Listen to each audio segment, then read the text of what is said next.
Good morning from Bavaria. It's a nice 41 Fahrenheit morning out here, 5C for you Europeans. Today let's talk about finding your land. Petra and I spent several hundred hours each looking at various real estate listings in areas where we wanted to get our land at. And through the process of that, I developed a little system, I guess, utilizing stuff that I found on the net. Some of it's easy to find, some of it's not. The first resource would be Google Earth. Everybody knows about that. But what people don't, or most people don't know, is that there's a pro version. And I'll include all the links for everything down in the description. But the pro version allows you to do more things than the standard version does. You can create your own KMZ and KML files. It includes a terrain view, which is kind of a 3D LiDAR of the ground. It's not real accurate, but it gives you a preview. It can be used for measurements and planning, and you can draw resource maps on it. But one of the big things that I found is it allows you to import other KMZ files that will help you utilize the other things that I reference in this video. The second one is Topo View.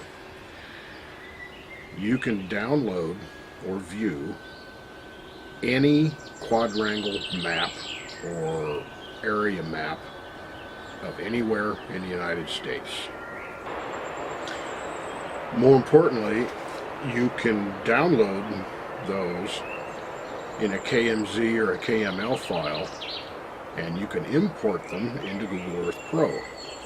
So you can have your topographical maps overlaid on the actual terrain. In addition, it has all of the topographical maps going back to the first ones that were made.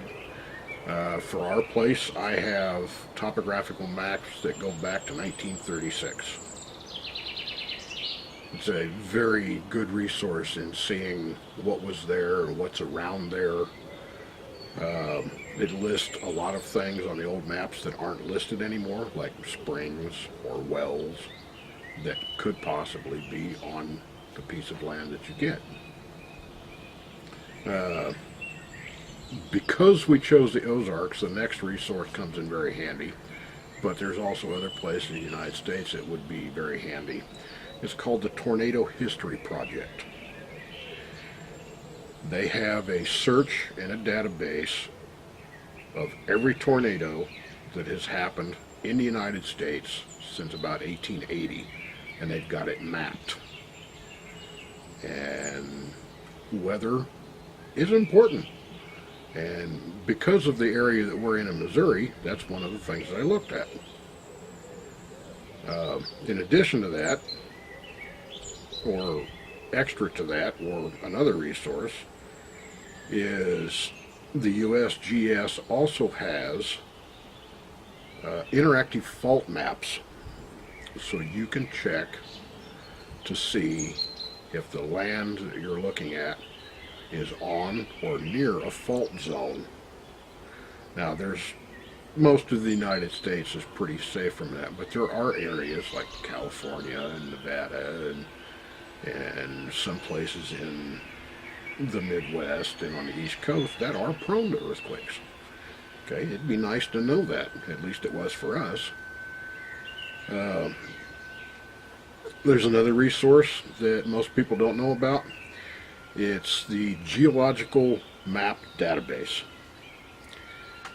Once you find the quadrangle, or the name of the quadrangle that your land is in, you can search the geological database and find every report ever written about the geologics in that area. You can find resource maps, mineral maps, the reports on the ground structure, depth of water levels, it's all recorded. Now, keep in mind this only applies to the United States. It doesn't apply to anywhere else. But these resources were very helpful in us deciding, or helping us decide, which land to actually get. And like I said, I'll include the links down below. Thanks. If you like the videos, subscribe. You can follow us on Facebook, Wildcat Hello Farm.